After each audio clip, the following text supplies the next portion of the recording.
बचपन में भगवान श्री कृष्ण और बलराम आश्रम में पढ़ते थे।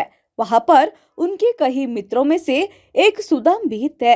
सुदाम जी शिक्षा और दीक्षा के बाद अपने गांव बोरबंदर जाकर अपना जीवन व्यापन करते थे। सुदामा एक गरीब ब्राह्मण थे। विवाह के बाद अपने पत्नी सुशीला और बच्चों को बताते रहते थे, मेरे मित्र द्वारिका का राजा भगवान श्री कृष्ण है, बहुत ही उदार और परोपकारी है।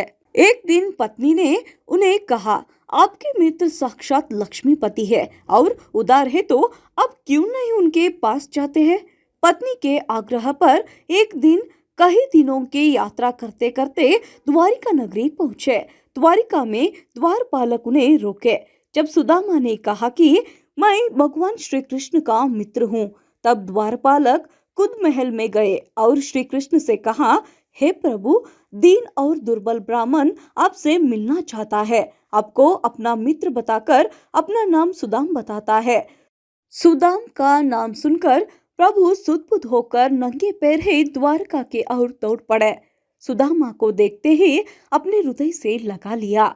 सुदाम को आदर पूर्वक अपने महल में ले आए और सुंदर सा आसन पर बिठाया गया। श्री कृष्ण ने माता रुक्मिणी के साथ उनके पैर धोए। स्नान भोजन के बाद सुदामा को पलंग पर बिठाकर श्री कृष्ण ने उनका सेवा करने लगा। सुदामा ने अपनी परिवार आदि के बारे में बताया, परंतु अपनी दरिद्रता के बारे में नहीं बताया। दूसरे दिन भोजन बनाने के बाद सुदामा को विदाई दी। जब घर पहुंचते ही देखा, उनके कोटा के स्थान पर एक भव्य महल खड़ा था और उनकी पत्नी स्वर्णभूषण से लगी हुई थी।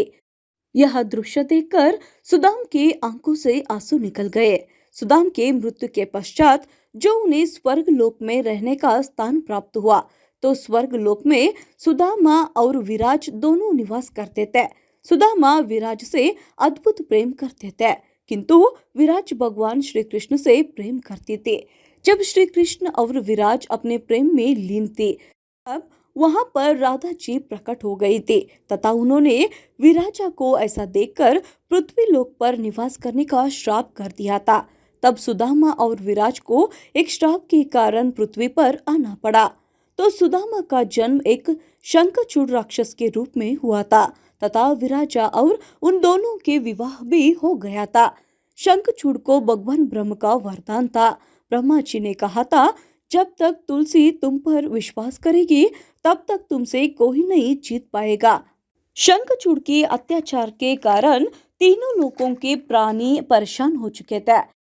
देवतागण भी शंखचूड़ पर परेशान थे। तब भगवान शिव जी ने सभी देवताओं का प्रार्थना सुनकर शंखचूड़ को मुक्ति दिलाने हेतु उसका वध करने का वचन दिया था।